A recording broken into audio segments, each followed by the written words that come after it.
And so in 1998, went down on this trip, as I mentioned on here. God used me down there in 1998 to lead 10 little Mexican children to the Lord. I went, as soon as that happened, I went around the court of a building. I cried hard by myself, and here was a conversation I was having with God. It was beautiful. I'll never forget it. It's like as fresh as it can be. My conversation with God is, and only people that understand the scriptures will really get this point here. I said to God, now God has never verbally talked to me, so it's my spirit talking to his spirit. I said, God, with tears flowing down because he just used me to lead 10 children to the Lord. I says, God, I can't believe you're using me. Don't you remember my past? He said, Jeff, what past?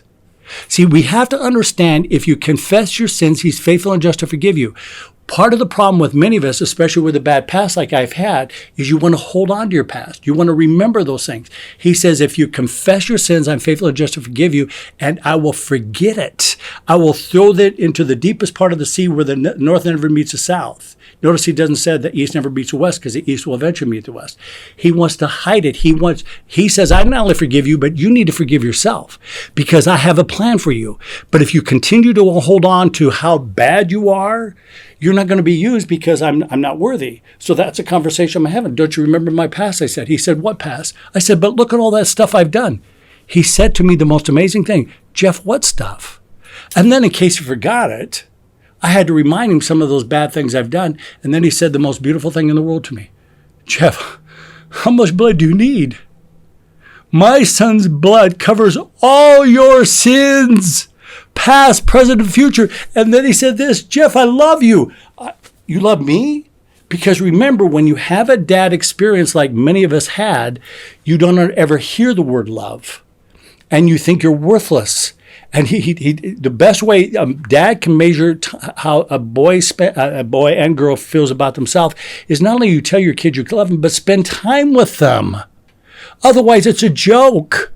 So the thing is here, and that's part of the society we're in. And Christ is the bondage breaker.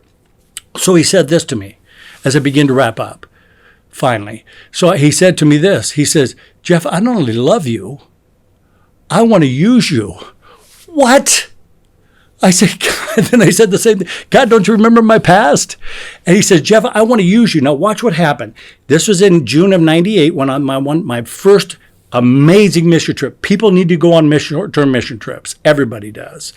So I went on this, at the end of this mission trip, I came back to the United States saying to God, I'm never going to touch marijuana again. I'll be darned if it didn't start again. I was so disappointed. But God had a different plan for me. He set me up an appointment with a chaplain at the Lancaster County Jail, Shell Crapo. And I went and told Shell my story without telling him I'm still using the marijuana. And he said, Jeff, I love your story. I want you to come to my jail, Lancaster County Jail, and I want you to share your testimony.